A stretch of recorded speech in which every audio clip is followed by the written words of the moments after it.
It was a weekend of heavyweight football clashes to grab the attention of fans across the continent. Big matches in CAF competitions and in football leagues, both in Nigeria and the EPL. Also, the FA Cup and Gerrard's long and now trophyless goodbye. They say the art of conversation is to talk about the right thing at the right time, and this is the right place. You're watching The Conversation.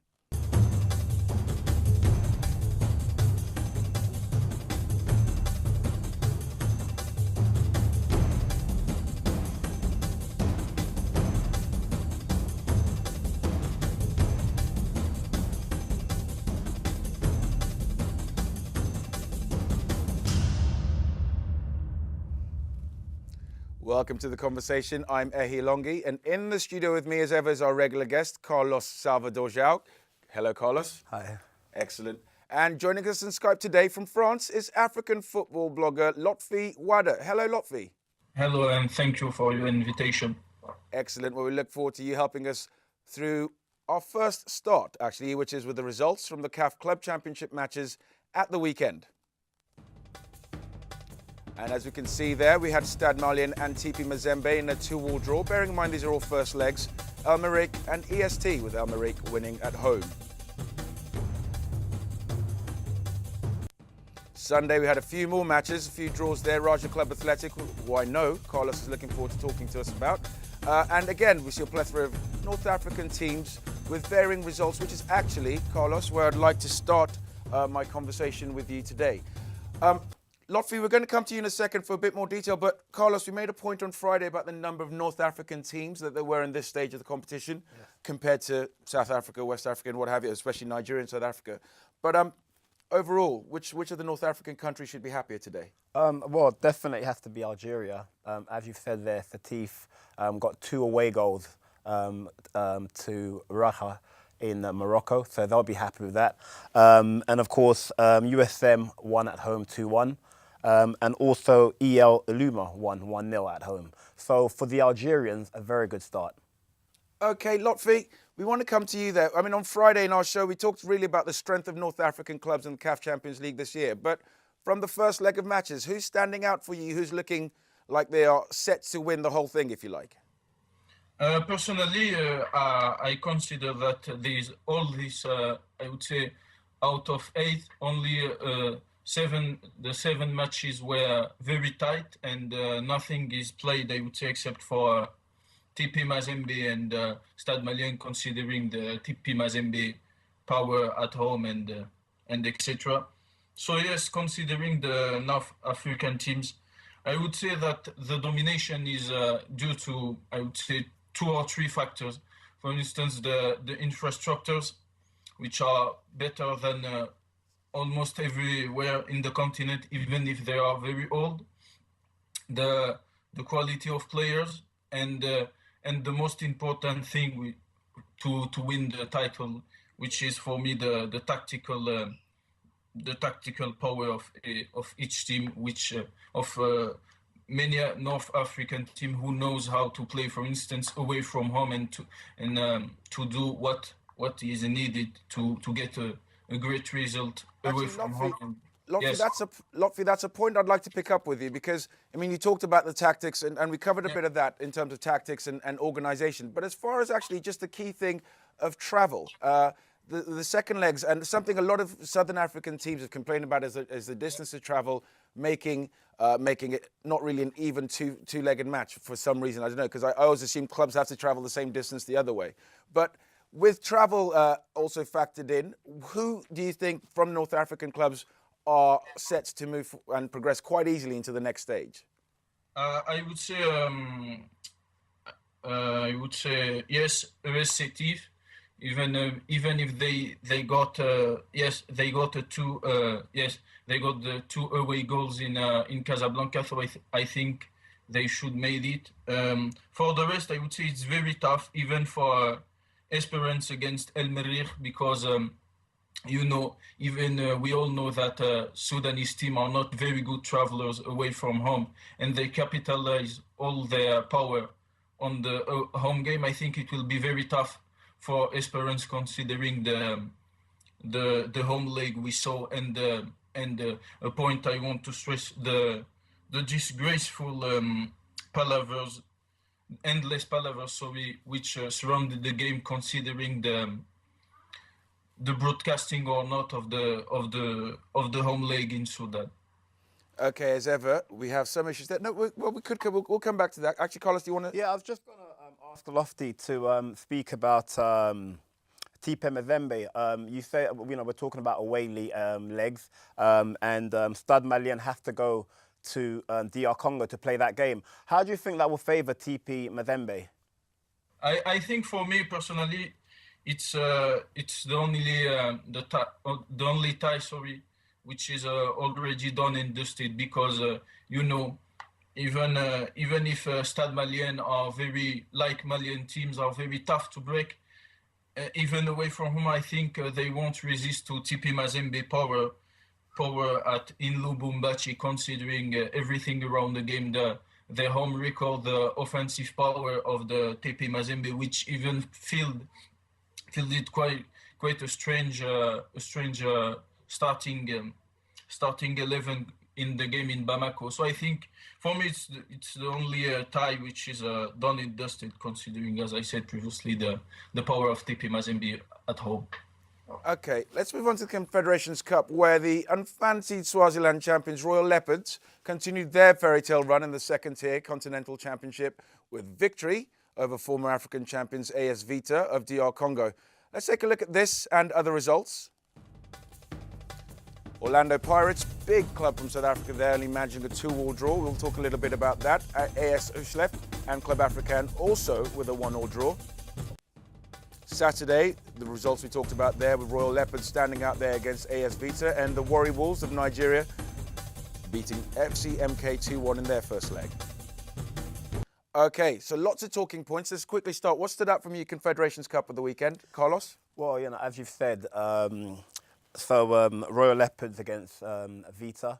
Obviously, Royal Leopards winning. A Swaziland team has never been to the next phase of the Confederations Cup. So it's an opportunity for them to show that David can indeed be Goliath. Okay, and just over to you quickly, Lotfi, just before we go out for the break. Pirates with a come-from-behind win. Is there any danger that the South African clubs might take this seriously this year and maybe prove to be the winners overall?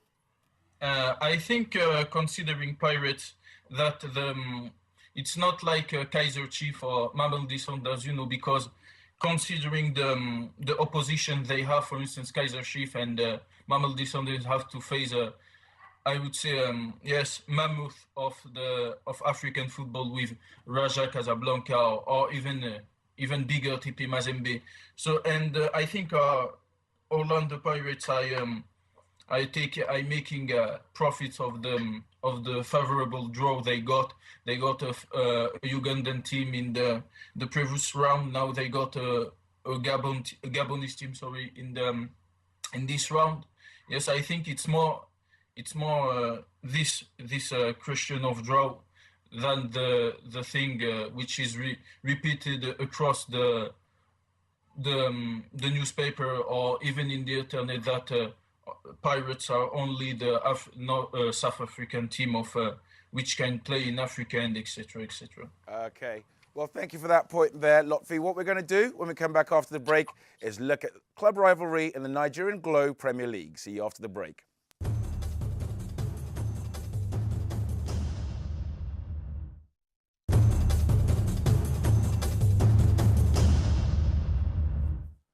As I said at the top of the show, we like to pick out a big game every week, and this week we're looking at the Nigerian Glow Premier League, which returned this weekend after a break for the general elections held in the country, and there was a clash between the two biggest sides in the country. Kanu Pillars beat Enyimba 1-0 to continue the recovery of the team from the awful shooting incident they suffered, which heavily disrupted their start to the season.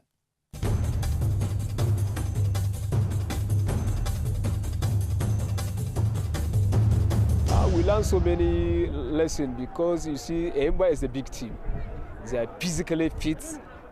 We are thinking that our players are physically fit than any club in Nigeria.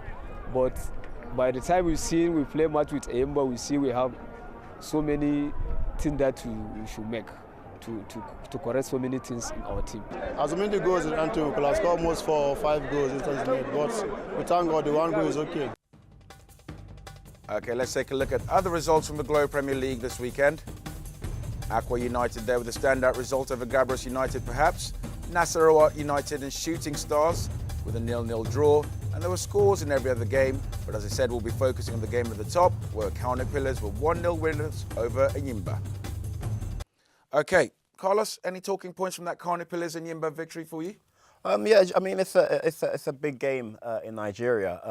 Thing that is outstanding for me is the fact that Enyimba haven't been able to win for 11 years away to Pillars, and obviously Pillars capitalised on that home record with a 1-0 victory. Okay, and Lotfi, for you, you follow the Globe Premier League very closely. Was this I mean, considering the start Caterpillars had to this season off the pitch, was this a surprising result? I think I wasn't surprised, to be honest, because as Carlos said, Caterpillars have an extraordinary home record. They haven't lost a game in a league game, sorry, to be more precise, since 2003. So I think, and they managed to block perfectly Enyimba, and they were never, I would say, never in danger when Enyimba get the ball. So yes, I think it wasn't a big surprise to see Caterpillars winning the game.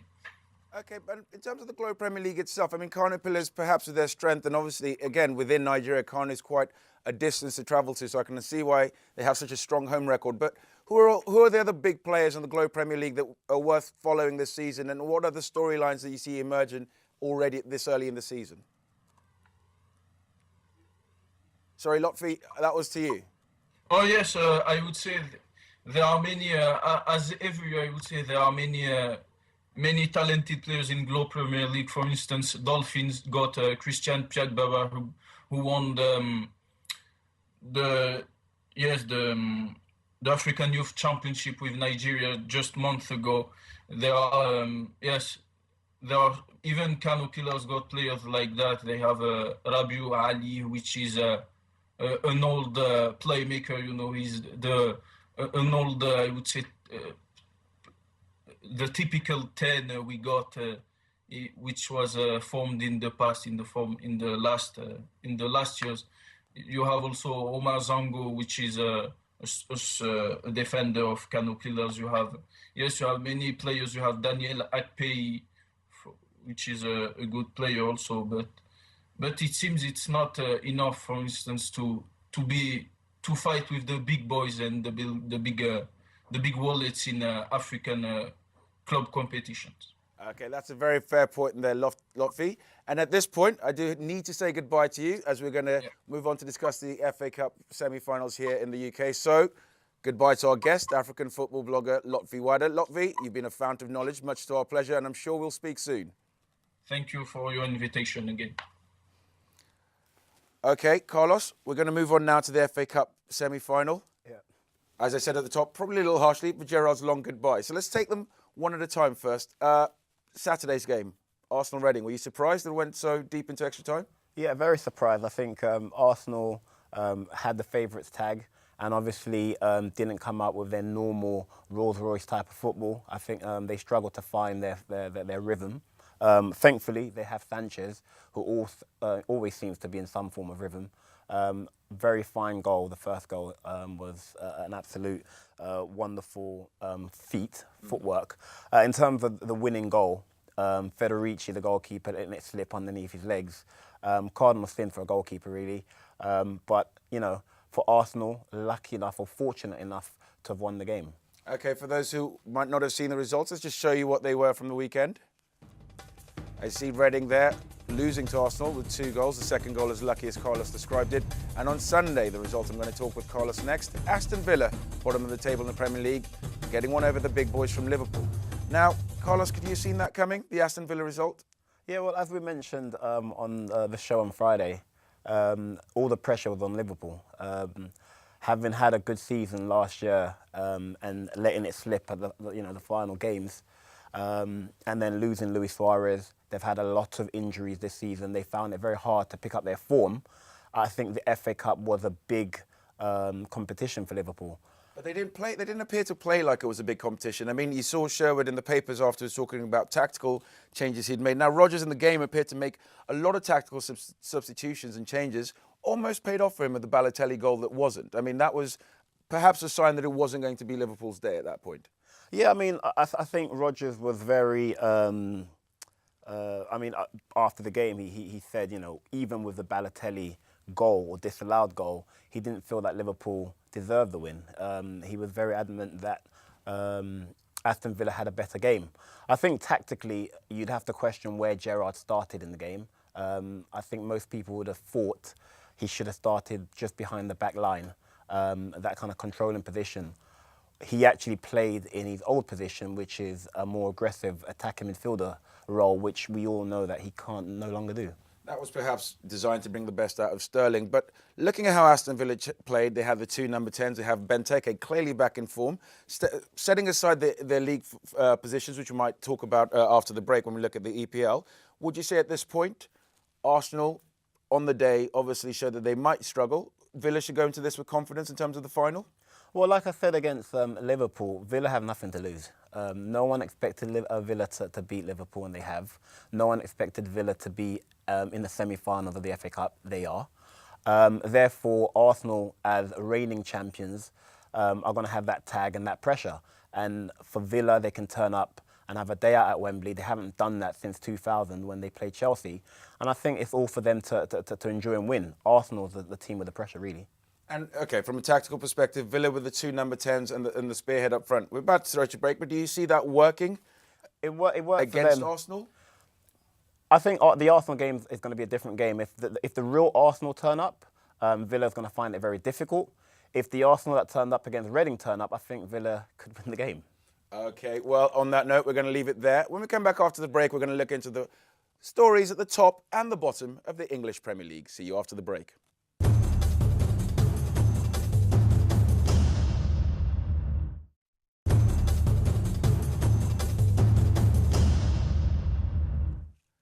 Chelsea's goal by Hazard sent them 10 points clear at the top of the Premier League table on Saturday, and Leicester moved off the bottom of the table.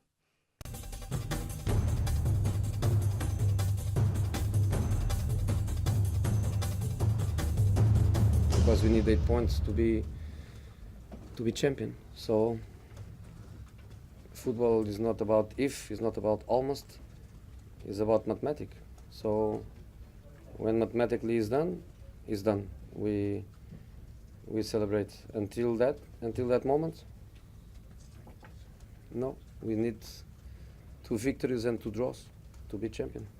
You are dependable of the referee. When he whistles, it's a penalty. Now it is not a penalty. When he doesn't whistle for a foul on Falcao, it's not a foul. But my opinion is different. But okay, it's like that. And I cannot control the referee, and that's I think also the best way that a trainer, coach, or manager cannot control the referee. I think that's very good.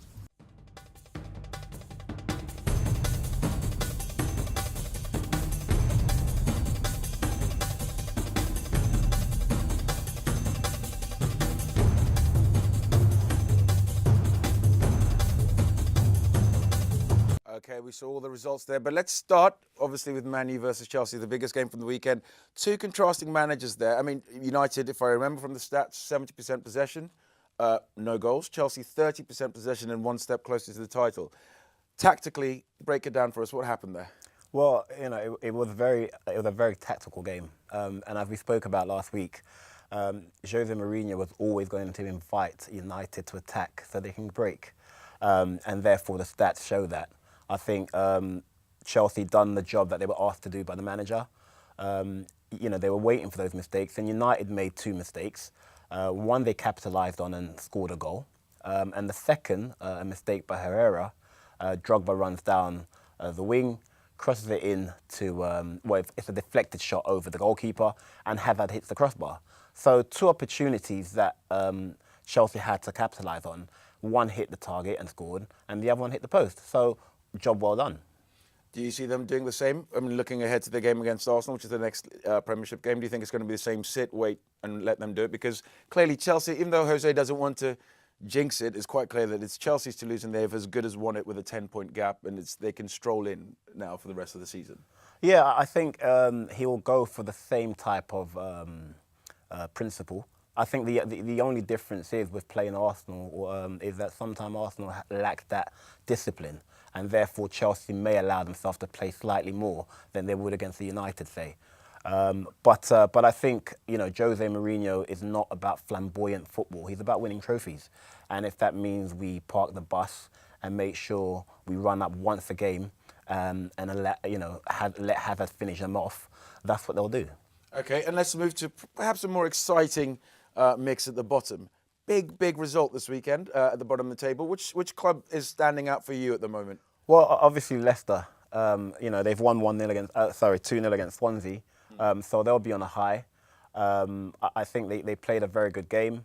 They were very controlled. And of course, they were at home, which is a fortress for them in terms of where they've got most of their points. And when you look at the running coming to the end of the season, they're playing a lot of teams in and around the bottom half of the table. Therefore, you have to think that momentum and the fixture played it right into their hands. Talking about momentum, a team that is without any momentum at the moment, and we saw their defeat against Tottenham yesterday's Newcastle. Any danger of them being dragged back in? I know Sunderland are in danger of being dragged right back into the mix and into the debate, and perhaps replacing even QPR in the bottom three. But are Newcastle in danger? Yeah, I think Newcastle is in big danger as far as I'm concerned. I think when you look at the team, they're playing with no confidence. They don't seem to have a goal scorer. They don't seem to have someone on the pitch who's rallying the troops. And the results aren't going for them. So, you know, regardless of, you know, they have had the odd occasion against Arsenal where they really did rally. But again, they didn't win the game. Now, you talked a bit before about Leicester because obviously they have the benefit of playing a lot of clubs around them. But looking at the dispirited performance of Newcastle, perhaps with the mid-table teams not having so much to play for, it might Hull, who have few more mid-table teams to play for, perhaps in a better position because judging by Newcastle, maybe even judging by Swansea, it's better off playing those teams at this point in the season. Yeah, I mean, you know, the bottom line is all these teams, you know, in the bottom three and maybe the 3 or 4 above them, they're all in the mix. You know, Aston Villa still isn't safe. They'll be happy that they've got players on form now. Benteke scored, I believe, 9 goals in 7 games. And, you know, Delph has been a good player for them all season. We saw Grealish in the FA Cup final looking very positive. So they're also on a high based on the fact that they know they're in a cup final. Let me ask you, in terms of mentality, putting aside the cup final or anything, for the teams in the bottom 6, maybe 7 in the Premiership now, when you go into a game and you are perhaps a West Brom who might be pulled back in, but looking at your Newcastles, your Sunderlands, and even down to your Leicesters. Leicester at the moment are playing with the front 3 because they've been in the bottom of the league all season. So if they lose, but they've got to have a go. What's the mentality if you're just outside that bottom 3? Do you stick or do you twist? Is it 2 or 3 up front, or is it 1 with 5 midfielders? I think that, you know, it's going to change from squad to squad. It really depends on what the management think their strong points are. It also depends on whether you're playing home or away. So the likes of QPR at home will always be attacking, barring the fact that they play Chelsea and they tried to hold them down because that's all they could do.